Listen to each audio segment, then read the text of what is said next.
हाय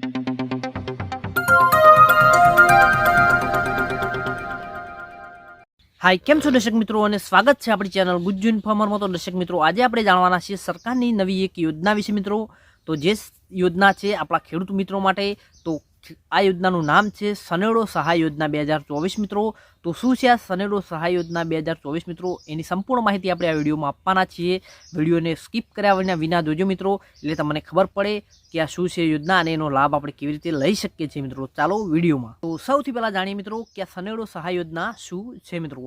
તો રાજ્યના ખેડૂતો ખેતીના કામમાં સનેડો સાધનનો ઉપયોગ કરવા લાગ્યા છે મિત્રો, અને નાના અને સીમાંત ખેડૂતો માટે ટ્રેક્ટરની જગ્યાએ મિની ટ્રેક્ટર સમાન એવો સનેડોનો ઉપયોગ કરી રહ્યા છે। આ સાધનની કિંમત નાના ખેડૂતો માટે પણ પરવડે છે, તેમજ ગુજરાત સરકારે ખેડૂતોને ખેતીમાં મદદ થાય તે માટે મિની ટ્રેક્ટર સનેડોની ખરીદી સહાયની જાહેરાત કરેલી છે મિત્રો। અને આ યોજનામાં રાઇડ અને સેલ્ફ પ્રોપેલ્ડ મલ્ટી પ્રિપેલ જે ટ્યુબવાલ સનેડો છે મિત્રો, જે ખરીદવાનો ઉપયોગ ઉપર ખેડૂતોને સહાય મળે છે મિત્રો। કે ખેડૂતો આ સનેડો ખરીદે છે તો તેના ઉપર સરકાર તરફથી તેમને જે છે સહાય મળે છે મિત્રો। તો દર્શક મિત્રો, આ સનેડો સહાય યોજનાની માટે મેળવવા માટેની પાત્રતા અને નિયમો શું છે મિત્રો। તો લાભાર્થી ખેડૂત ગુજરાતનો વતની હોવો જોઈએ। ખેડૂત લાભાર્થી આ યોજનાનો લાભ 7 વર્ષમાં માત્ર એક જ વાર લઈ શકશે। જો બેંક ખાતું સંયુક્ત હોય અને અન્ય નામ ધારક જે હોય મિત્રો, એ વ્યક્તિ સહમત પત્રક પણ જોશે મિત્રો। અને ખેડૂતને આ યોજના હેઠળ મળેલ સનેડો 2 વર્ષ સુધી વેચી શકશે નહીં। અને આ યોજના હેઠળ મેળવેલ સાધન સહાયનો ઉપયોગ માત્ર ખેતીના લગતા કામોમાં જ કરવામાં આવશે મિત્રો।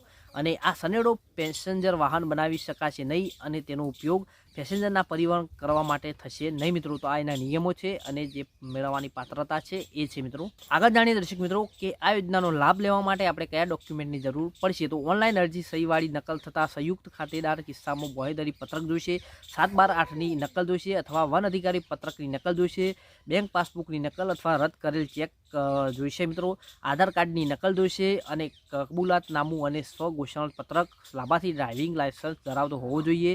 તો આ બધા ડોક્યુમેન્ટની જે છે એ જરૂર પડશે। તો તમારે લાભ લેવો હોય તો આ ડોક્યુમેન્ટ તમારે જોઈશે મિત્રો। આગળ જાણીએ મિત્રો કે આ યોજનાની અરજી આપણે કેવી રીતે કરવાની છે મિત્રો। તો આ સહાય યોજનાનો લાભ લેવા માટે આ ખેડૂત પોર્ટલ પરથી તમારે ઓનલાઈન અરજી કરવાની રહેશે। ખેડૂતોએ પોતાના ગામ પંચાયતની વીસીએ પાસે જઈને ઓનલાઈન અરજી કરી શકે છે। વધુમાં નજીકના તાલુકા કચેરી અથવા તો જનસેવા કેન્દ્રમાં તથા અન્ય કોમ્પ્યુટર કામગીરી કરતા લોકો હોય એમની પાસે પણ ઓનલાઈન ફોર્મ ભરાવી શકે છે, અને ઘર બેઠા ઓનલાઈન અરજી પણ કરી શકે છે મિત્રો। તો ઘર બેઠા ઓનલાઈન અરજી આપણે કેવી રીતે કરવાની છે દર્શક મિત્રો। તો સૌપ્રથમ આપણે ગૂગલ સર્ચ બાર છે આપણા જે મોબાઈલ કે કોમ્પ્યુટરનું, એમાં જવાનું છે અને આપણે આ ખેડૂત પોર્ટલ ટાઈપ કરી દેવાનું છે મિત્રો।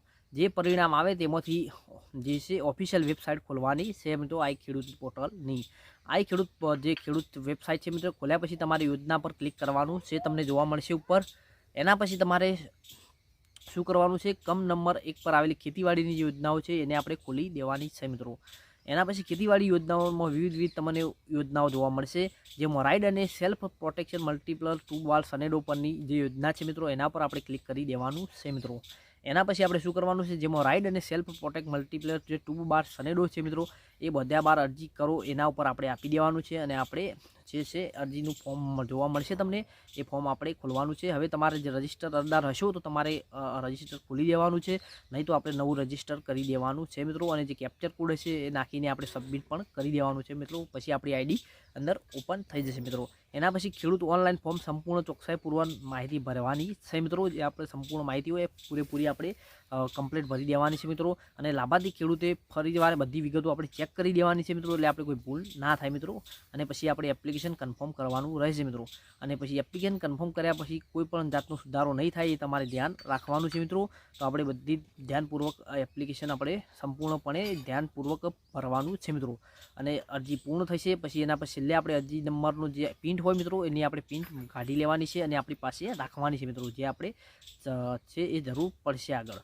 તો દર્શક મિત્રો, હવે આપણે જે ઓનલાઈન આપણે ફોર્મ ભર્યું છે એના પછી આપણે શું કરવાનું છે એની આગળની કાર્યવાહી જાણીએ મિત્રો।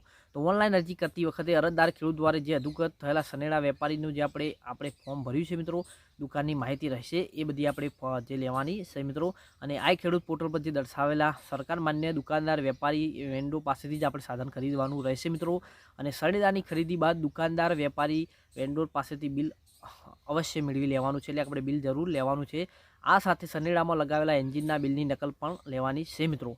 અને ખેડૂતો પોતાના દરેક સાધનો પુરાવા જેવા કે સનેડો ખરીદનું ઓરિજિનલ બિલ, સનેડોની ખરીદનું બિલની નકલ, ઓરિજિનલ પોર્ટલ પર કરેલી અરજી અને જાતિનું પ્રમાણપત્ર, જમીનના આધાર પુરાવા સહિત આ યોજનાના દસ્તાવેજ 60 દિવસની અંદર જિલ્લા જે ખેતીવાડી અધિકારીની કચેરી છે મિત્રો, જિલ્લા પંચાયતને ચકાસણી માટે મોકલવાના રહેશે મિત્રો. તો આ રીતે આપણે ઓનલાઈન ફોર્મ ભર્યા પછી આપણે આ બધી પ્રોસેસ કરવાની છે મિત્રો, અને પછી આપણને જે આપણું છે એ સબમિટ કરાવવાનું છે મિત્રો, જેથી આપણને સહાય મળી શકે મિત્રો. તો આ હતી આપણી સનેડો સહાય યોજનાની સંપૂર્ણ માહિતી. તો મિત્રો, જો તમને આ માહિતી પસંદ આવી હોય તો વિડીયોને લાઇક કરો, શેર કરો અને આપણી ચેનલ ગુજ્જુ ઇન્ફોને સબસ્ક્રાઇબ કરો, જેથી આવી અવનવી માહિતી તમને આપતા રહીએ અને તમે આ યોજનાઓનો લાભ લેતા રહો મિત્રો. તો વિડીયો જોવા માટે તમારો ખૂબ ખૂબ આભાર.